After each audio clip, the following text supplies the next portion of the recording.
Chapter 21 of The Adventures of Tom Sawyer by Mark Twain. Vacation was approaching.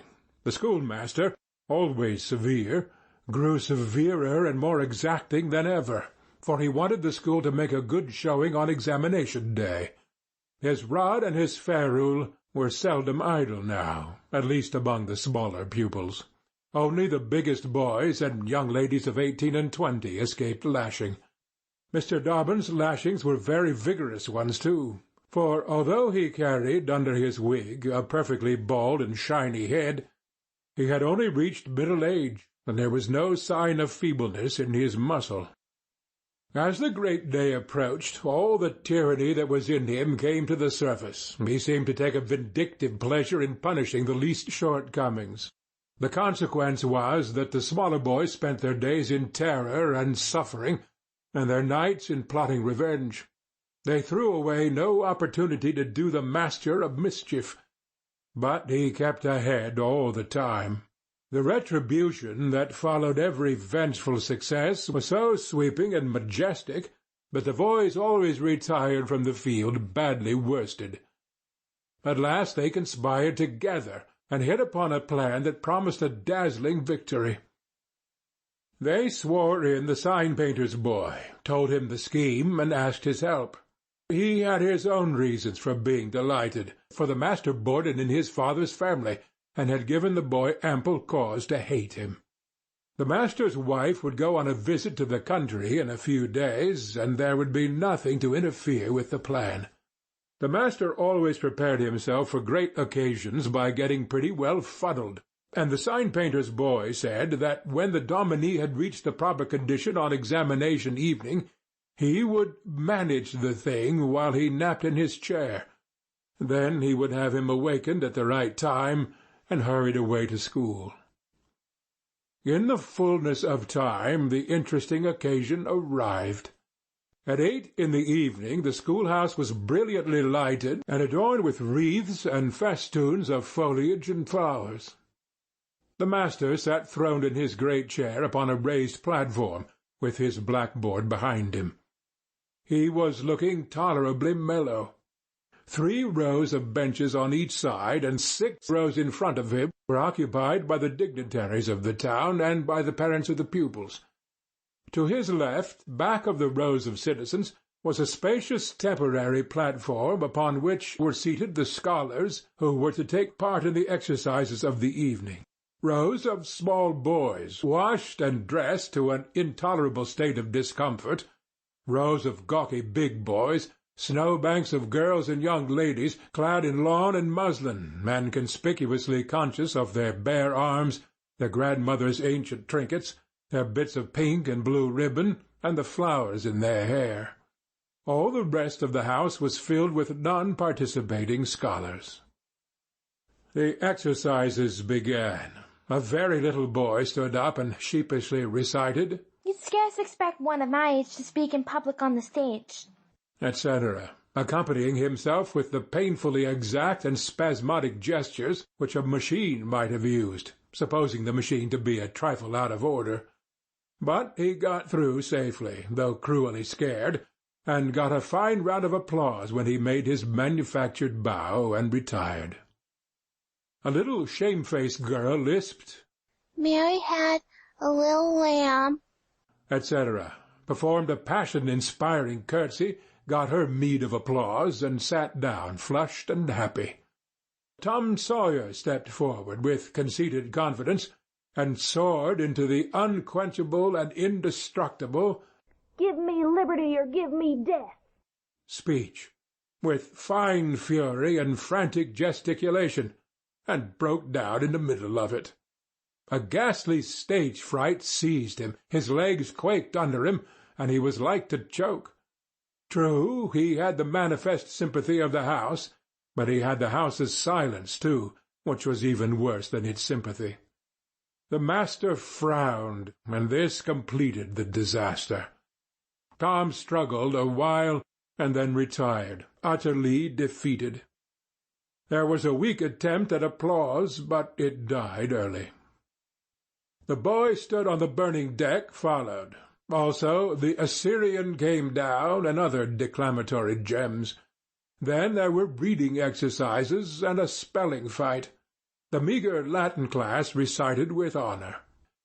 The prime feature of the evening was in order now, original compositions by the young ladies. Each, in her turn, stepped forward to the edge of the platform, cleared her throat, held up her manuscript, tied with dainty ribbon, and proceeded to read with laboured attention to expression and punctuation. The themes were the same that had been illuminated upon similar occasions by their mothers before them, their grandmothers, and doubtless all their ancestors, in the female line clear back to the Crusades. Friendship was one, memories of other days, religion in history, dreamland, the advantages of culture, forms of political government compared and contrasted, melancholy, filial love, heart-longings, etc., etc. A prevalent feature in these compositions was a nursed and petted melancholy. Another was a wasteful and opulent gush of fine language.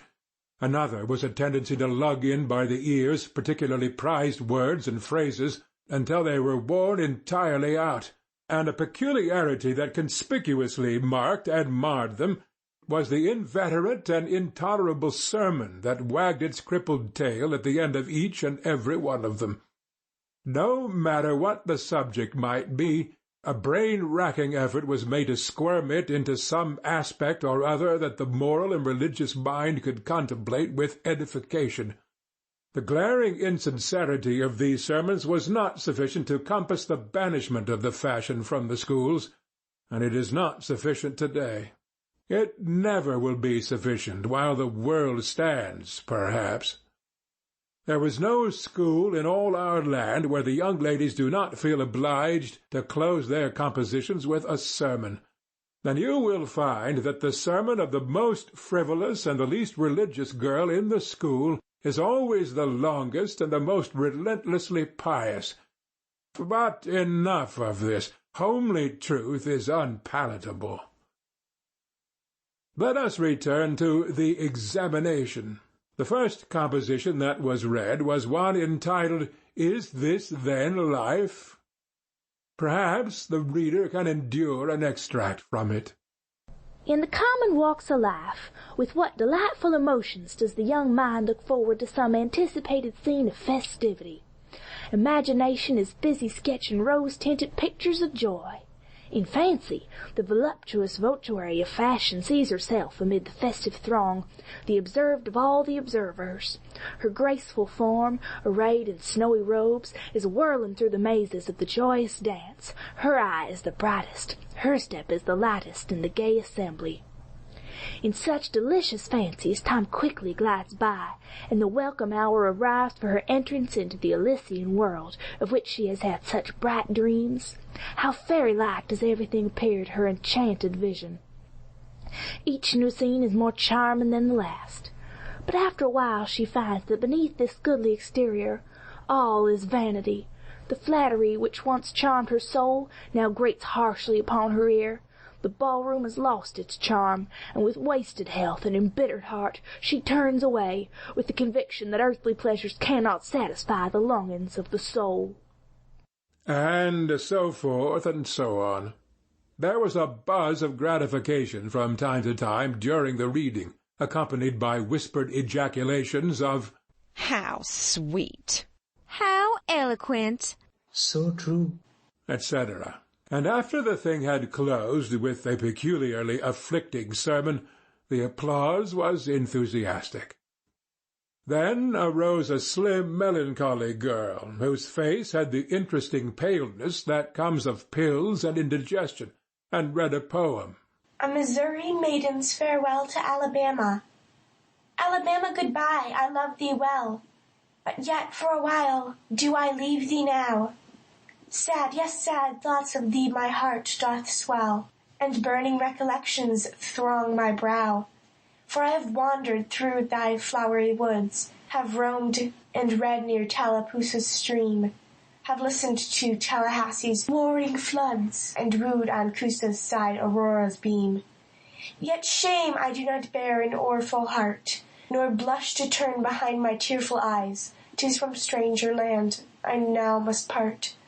'Tis to no strangers left I yield these sighs. Welcome at home were mine within this state, whose veils I must leave, whose fires fade fast from me, and cold must be mine eyes, and heart, and teat, when, dear Alabama, they turn cold on thee. 2 stanzas of it will do.